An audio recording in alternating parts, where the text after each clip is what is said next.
আসসালামু আলাইকুম। আশা করি সবাই ভালো আছেন। আজকে আমি আপনাদের সাথে মুরগির মাংস দিয়ে মানকচু রান্না করার রেসিপি শেয়ার করব। আর এই রান্নাটা এতটাই খেতে ভালো লাগে, সেজন্যই আমি আপনাদের সাথে এটাও শেয়ার করলাম। আর এটা কিন্তু একেবারে আলুর মতো গলে যাবে, আর ঝোলটাও একেবারে ঘন হবে, যেটা খেতে দারুণ লাগে। আসুন ভিডিওটা তাহলে দেখি। এটা মানকচু, আর এটার পরিমাণটা 1 কেজি। আর এটা কিন্তু কচুটার মাঝখানের অংশ।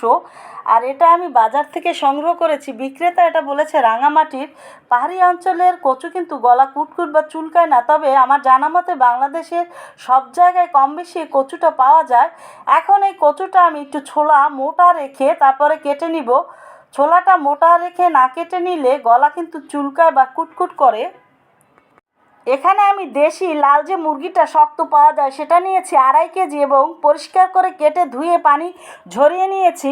এখানে মশলা মাখিয়ে আমি রেখে দিব এই মাংসটা 20 মিনিটের জন্য।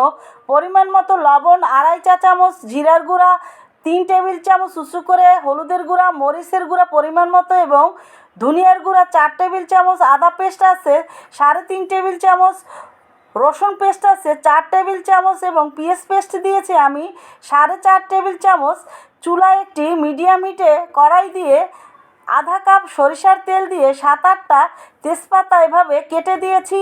দেশি রসুন কুচানো 4টা দিয়েছি।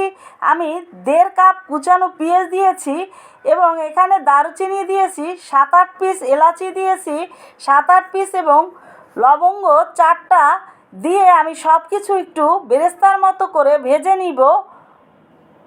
এখন মেখে রাখা মাংসটা এর ভিতরে দিয়ে আমি 4-5 মিনিট একটু নেড়ে মিশিয়ে নিব।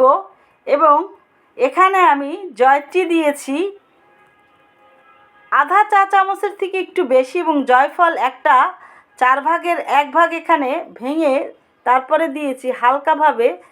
আর এই জয়ফল জয়ত্রীটা দিলে মাংসটা খেতে দারুণ লাগে স্মেলের কারণে, এবং জয়ফলটা দিলে কিন্তু তাড়াতাড়ি সিদ্ধ হয়ে যায়। এখানে 8-10টা কাঁচামরিচ মাঝখান থেকে ভেঙে আমি দিয়ে তারপরে ভালো করে নেড়ে মিশিয়ে তারপরে ঢাকনাটা দিয়ে কিছুক্ষণ রান্না করে নিয়েছি লো হিটে। আর এখন কিন্তু লো হিটেই একেবারে পানিটা রান্না করে বের করে নিতে হবে। আর এই পানিটা ভালো করে আমি রান্না করে লো হিটে রেখে তারপরে শুকিয়ে কষিয়ে তারপরে নিব। আর এটা আমি কচুটা যদি পাতলা ছোলা রেখে তারপরে কেটে নেন তাহলে এই চোখগুলো দেখা যাবে, সেটা দেখানোর জন্য। আর যদি মোটা ছোলা রেখে কেটে নেন তাহলে এই চোখটা দেখা যাবে না কচুর। আর এই কচুগুলো আমি একটু বড় সাইজের করে কেটে নিয়েছি।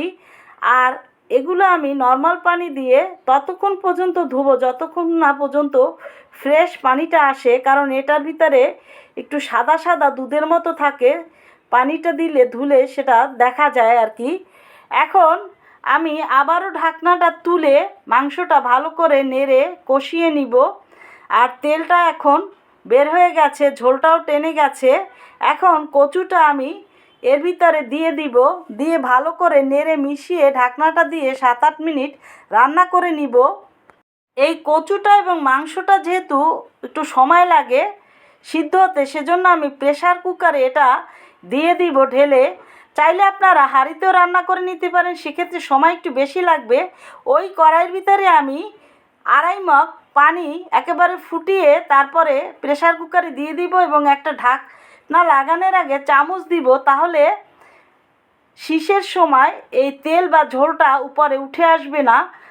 আর আপনারা ঢাকনাটা লাগানোর আগে অবশ্যই ছিদ্রগুলো একটু বাতাস দিয়ে ফু দিয়ে তারপরে চেক করে তারপরে ঢাকনাটা লাগাবেন।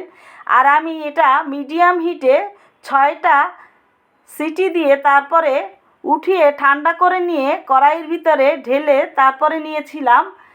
আর এখন এই কড়াইয়ের ভিতরে ঢেলে আমি জালটা বাড়িয়ে দিয়ে এখানে আমি বাজারের কেনা গরম মশলা 1.5 চা চামচ দিয়ে ভালো করে হালকা করে একটু মিশিয়ে নেব, যেহেতু কচুগুলো খুব সুন্দর সিদ্ধ হয়ে গেছে। বেশি নাড়ানাড়ি করলে একেবারে ভেঙে যাবে সবগুলো, সেজন্য। এবং একটা বলক আসার পরে আমি জালটা লো হিটে দিয়ে 3 মিনিট রেখে তারপর চুলার জালটা বন্ধ করে পরিবেশন করে নিব। ভিডিওটা ভালো লাগলে প্লিজ আমার চ্যানেলটা সাবস্ক্রাইব, লাইক, শেয়ার করে নেবেন। আর সবাই ভালো থাকবেন, গরমে বেশি বেশি করে পানি খাবেন। আল্লাহ হাফেজ।